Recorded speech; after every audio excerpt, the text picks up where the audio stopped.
My grandmother, Mary Njambi, came to pick my mom and I from the great Pumwani Maternity Hospital and took us home straight to an area known as Lavington Brown, or Kawangware if you like, or as we know it, Ungwaro. And that became my home. I was raised in an area that had 8 houses in what we call a plot, not an apartment block, not a flat, but plotty.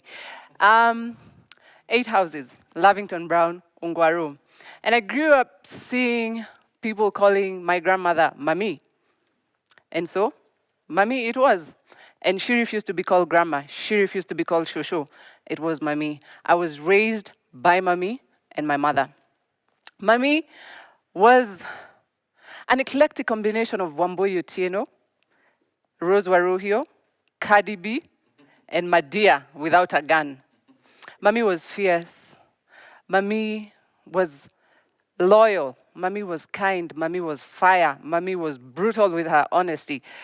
And Mami was vicious with ambition. Mami was a fashionista, and Mami always insisted that you must always look good, no matter the circumstances. This was Mami's outfit that she bought in 1972.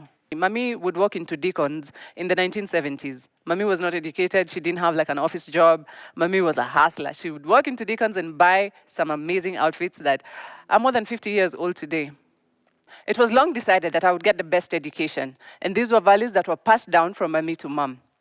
I remember going to kindergarten, and I could not speak English because all I spoke at home was Kikuyu and Kiswahili.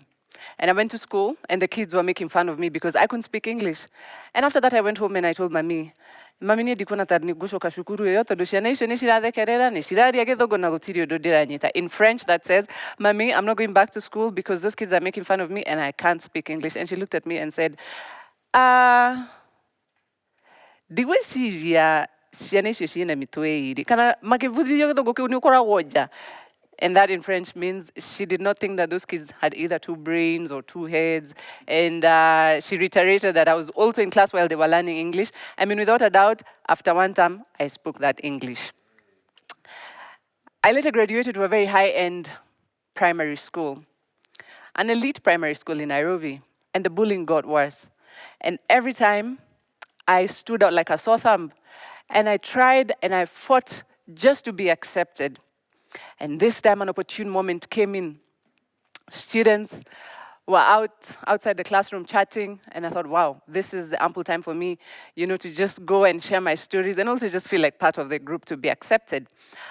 And they were talking about neighbors, and I thought, wow, I have a story for these kids, yani. Finally, they're just going to accept Njambi, yani, this is the day. So I walked up to the group and I said, I have a neighbor. He's a security guard in Lavington.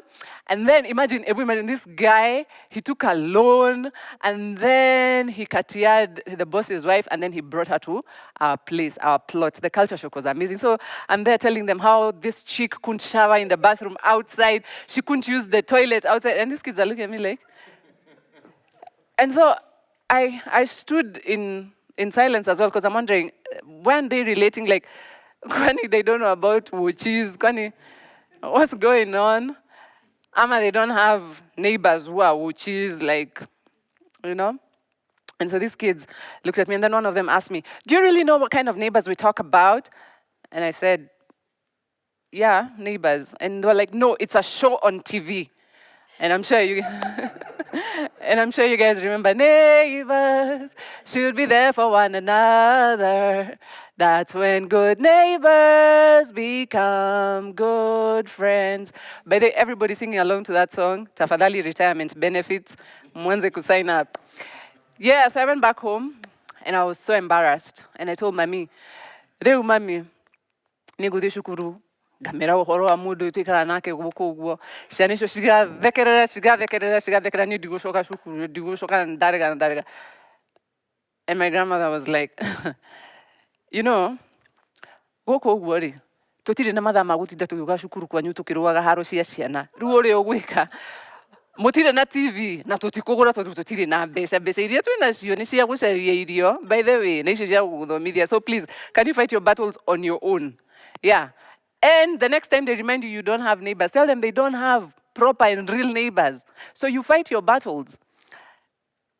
And I was like, okay, mommy. So she was like, yeah, you fight your battles. You must fight. You must fight, and you learn to fight. And the next time they remind you where you come from, you must remind them what's between your ears.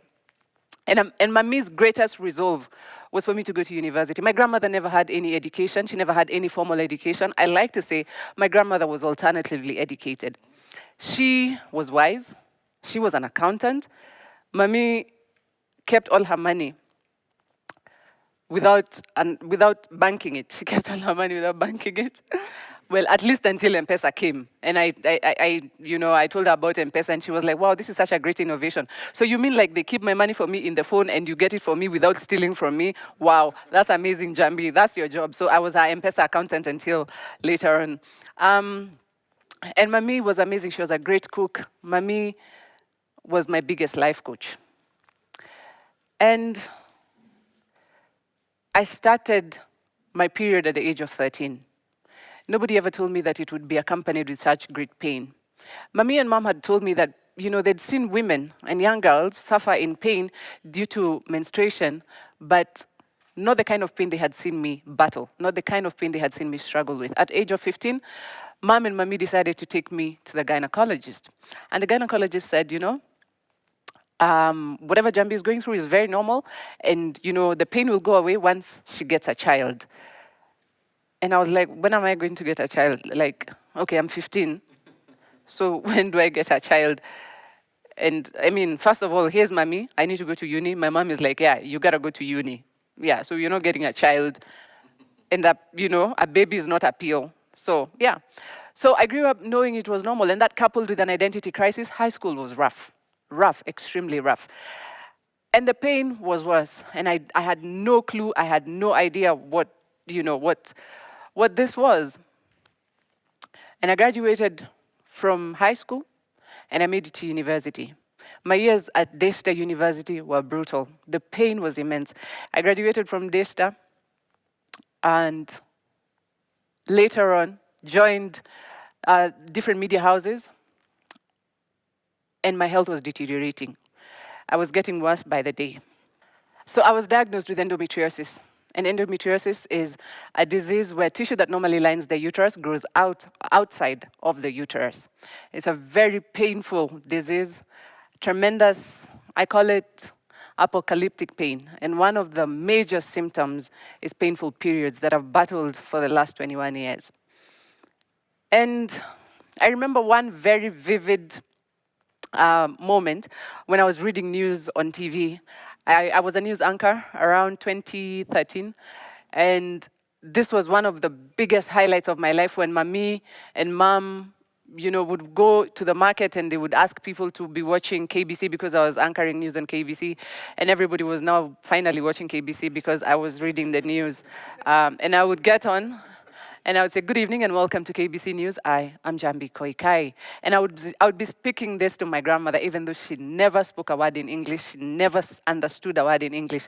And I would go back home, and I would find her sitting there telling me, nyonaga ta muratuona mwi haria TV-ini, ni mutuonaga tondu ona nguriaga irio ndatiga kuria so nguona ta muratuona. And she said, she said, it's like, I feel like you people see us when you're reading the news. I was even eating, I had to stop eating because I felt like you were really looking at me, so I stopped.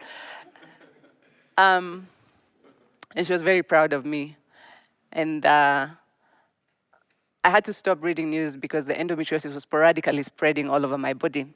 In 2016, there was a major retrenchment at a private media house I was working in, and I lost my job.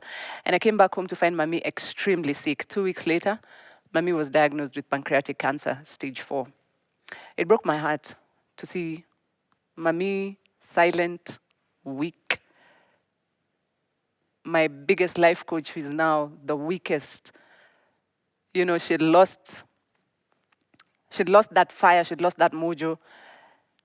And the cancer was spreading. And she became senile. Mami couldn't make a proper sentence, Mami couldn't speak. And so, the journey to fighting for Mami began. My mom, my sister, and I fought for Mami because Mami had taught us to fight for what we believed in. And we believed and loved Mami very much. We fought for her. We borrowed We fundraised, and in March 2016, Mommy asked us to let her go. She said, I have seen what all of you have done for me. In one of those rare moments when she could speak and we could actually hear we could make out what she was saying. She said, I have seen what you all have done for me. You have fought for me, but it's time to let me go. And Mommy died in my mother's arms. Later on, after we buried Mommy, I went back to USIU to complete my 3rd degree that Mommy had kept on pushing me to complete. And she said, you must finish and you must fight through it. And at this point in my life, I was like, is it really necessary for me to do this? I don't really know if I want to do this. I'm not sure. And my mother reminded me and she said, remember what Mommy said, you must finish and you must fight. And these words kept on ringing in my mind that I must finish and I must fight. I went back to USIU and after 8 years, I graduated with collapsed lungs with my 3rd degree. I had no idea what I was going through. And so this also was the beginning of a long medical journey for Njambi Khoikai. I was finally diagnosed with thoracic endometriosis adenomyosis stage 4 by my gynecologist, Dr. Praful Patel, and my cardiothoracic surgeon, Dr. Morris Muhinga. And in the words of Dr. Praful Patel, who looked at me straight in the eye and said, Njambi Khoikai, you need to leave this country as soon as possible. Because there's absolutely no doctor, no specialist in this country, not in this continent, who could help you or who could solve this problem. And I said to myself, what is this? What is thoracic endometriosis? What is endometriosis? What am I going to do? Where am I going to go?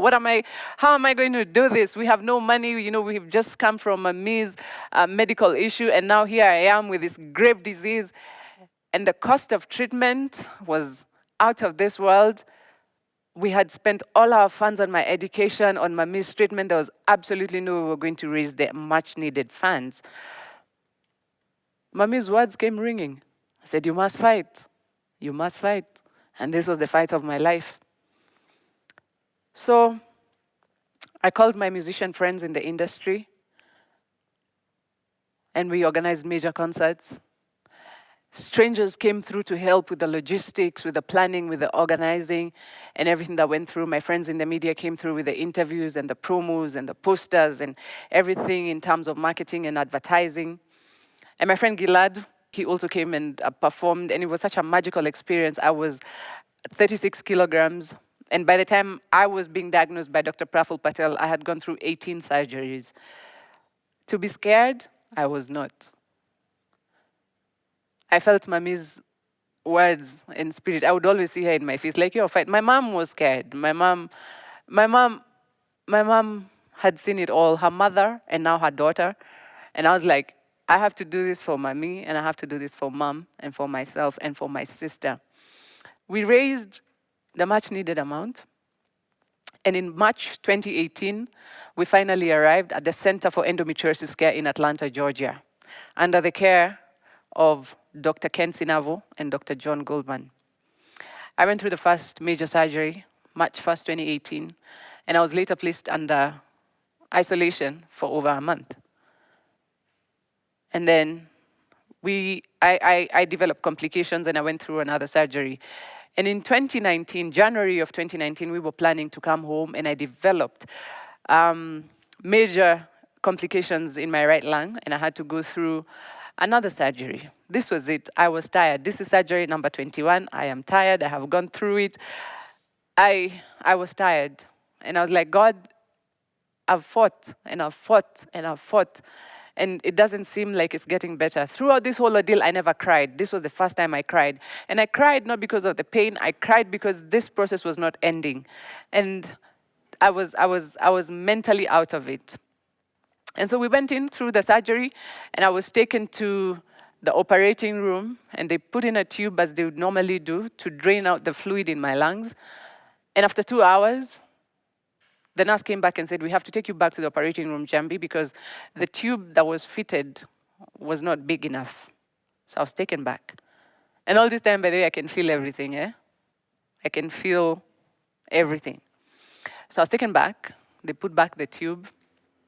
And this tube was put back for a process known as pleurodesis, whereby they inject medication to create a buffer zone between your lung and your diaphragm so that your lungs can stay expanded. I've gone through this process about 5 times. And this time, it was very strange, it was very horrific, it was something I'd never experienced in my life. And so as they were pushing in the medication, it started spilling over to my nasal airways, and I started choking and burning. And I could feel oxygen just leave my body. And I knew this was it. I knew this was it. I had fought, and yeah, Njambi had fought the good fight. So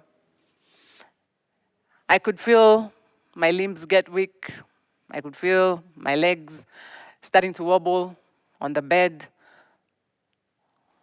And yeah, Njambi Khoikai was done. But I opened my eyes somehow through that whole process, and I saw my mom's hands on her head, and she was crying, screaming, wailing, looking at her daughter, almost losing her life, and the nurses pushing her away and pulling her out of that room so that they could attend to me as the machines were almost flatlining. And I knew I had to fight. If for anything, I had to fight for Mom. If for anything, I had to fight for Barbara. If for anything, I had to fight for me. And I tried. And I could hear the nurses saying, Njambi, breathe, breathe, breathe, breathe. And I tried, and I'm trying to get, to catch my breath through that whole burning sensation of medicine and chemicals in my body. And I'm trying, and finally, God gave me the courage, and I could feel a sense of calm, and I could breathe, and I just felt that medication dissolving. Of course, they had taken my vitals. My blood pressure had shot up. My oxygen levels were wanting, they were fluctuating. And finally, I came to. And just to see me fighting for my life and come back was very traumatic, but also very inspiring that, we can always come back from anything. For those who love reggae, anybody love reggae? Yeah. So if you love reggae music, somebody say, Ra. Wicked. There you go. So I'm known as Fire Mama Njambi Khoikai and Fire Mama Njambi. So if you walk into any of Kenya's biggest ghettos and you say you know Fire Mama Njambi, street cred. They're like, yeah, you got your street cred. So in February 2020, 15th, I walked into KICC during the Long Walk to Freedom Buju Banton concert, one of the most anticipated concerts in Kenya. And this was my comeback concert, and I walked in there, and I could just feel the energy. It was reminiscent of old days when I would walk into concerts and just see my good friends, people I love, people I grew up with, people I relate with, people who relate with the struggle like I do, people who appreciate reggae music and people who sing reggae word for word. And I was back in that space. And I walked in, I looked at the stage and I was like, this is it. And I walked across, up and down, just speaking. And I could feel the energy, I could feel the vibe, I could feel the music, I could feel the love, I could feel the cheers. And I was like, this is it, this is home, this is reggae, these are my people. And I was back. And I was back. And I was back.